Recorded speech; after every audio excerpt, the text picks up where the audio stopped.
Vamos então concluindo a nossa aula, apresentando nossas considerações finais, frente ao tema que desenvolvemos na aula de hoje e que enfatizou bastante a importância da educação, do desenvolvimento da ciência, do conhecimento científico, né, da tecnologia para o desenvolvimento e para a industrialização de um país, de uma nação.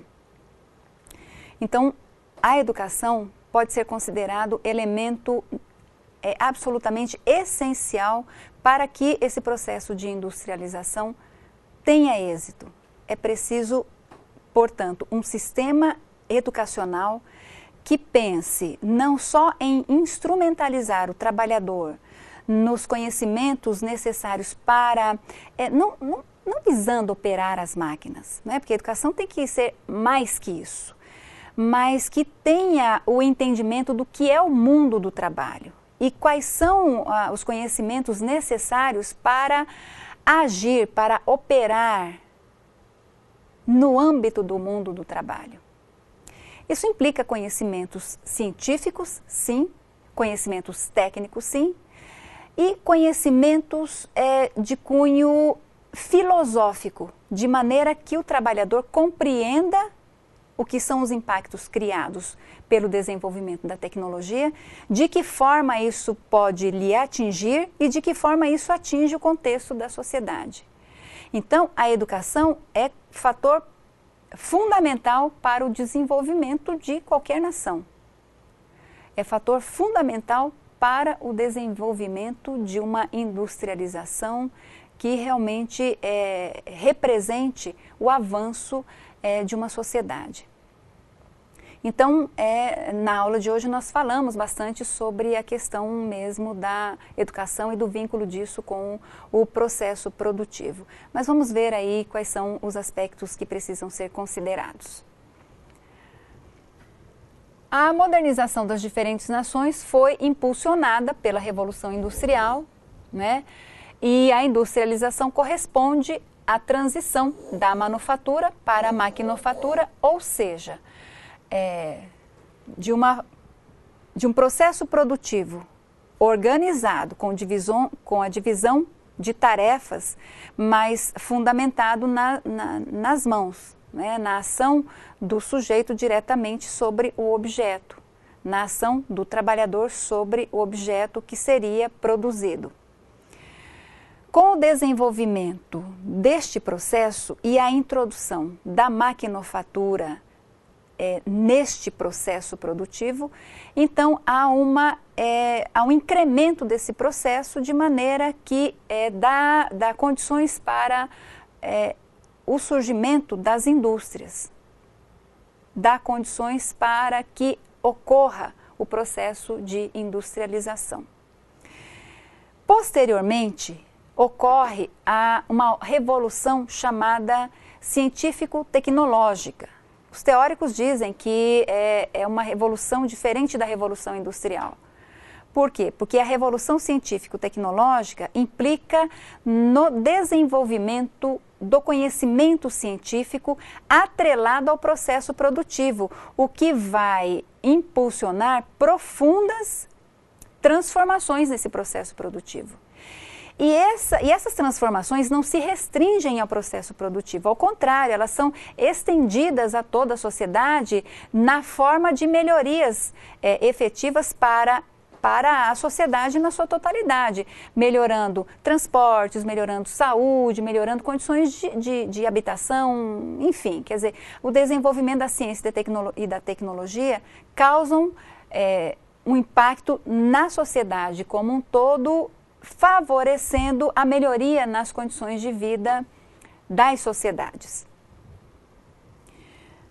Dentro dos aspectos que podem favorecer o processo de industrialização de uma sociedade, destacam-se alguns.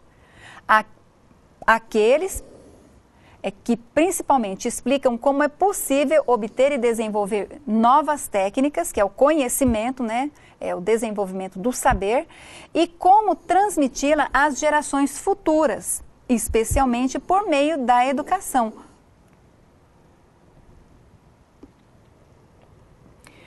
os estudos realizados pelos teóricos demonstram que não há registro. Observe bem, não há registro de qualquer sociedade que tivesse sido industrializada desde o início do processo, ou seja, sempre existiu o que se chamava, o que se chamou, o que se denominou de uma proto-indústria, ou seja, a produção baseada basicamente na manufatura. Então, todas as sociedades que se industrializaram tiveram inicialmente essa chamada proto-indústria. Uma sociedade com altas taxas de analfabetismo dificilmente consegue se industrializar. Por quê? Porque o trabalhador deve ter condições de operar os instrumentos, criar alternativas e dominar novas técnicas. Precisa ler manuais de instruções, precisa ler projetos ou analisar medidas, além de estabelecer formas para transmitir este conhecimento para a sociedade. Então, o que é que a gente encontrava no Brasil? As taxas de analfabetismo eram dramáticas. Na verdade, a questão da educação no Brasil só passa a ser pauta de políticas específicas a partir da República. Até então, a questão da educação nunca foi tratada, vamos dizer assim, com seriedade, pode-se dizer, sem receio de estar cometendo um equívoco, uma vez que não haviam políticas específicas, e ainda que houvesse políticas para a educação, nunca se tratava, junto a essas políticas, a questão do financiamento da educação. Quem é que ia financiar? Como é que isso ia acontecer? Ora, para se implementar uma política, é preciso também pensar em como é que isso será financiado. Então, na medida em que os destinos do país sempre estiveram vinculados e atrelados a interesses de minorias, assim também os rumos da educação vinham no sentido de refletir esses interesses. Desse modo, as classes populares, desse modo, a educação popular não foi um projeto levado a cabo, a não ser a partir da República. E isso é grave. Por quê? Porque, como nós acabamos de ver, um processo de industrialização, para ter êxito, precisa de uma população minimamente alfabetizada.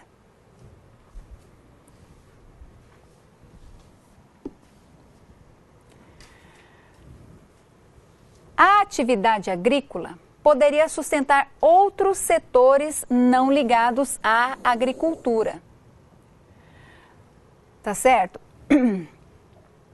Mas no Brasil, a existência de artesãos pouco qualificados, desenvolvendo as atividades sem refinamento e com pouca diversificação, não viabilizou processo de industrialização.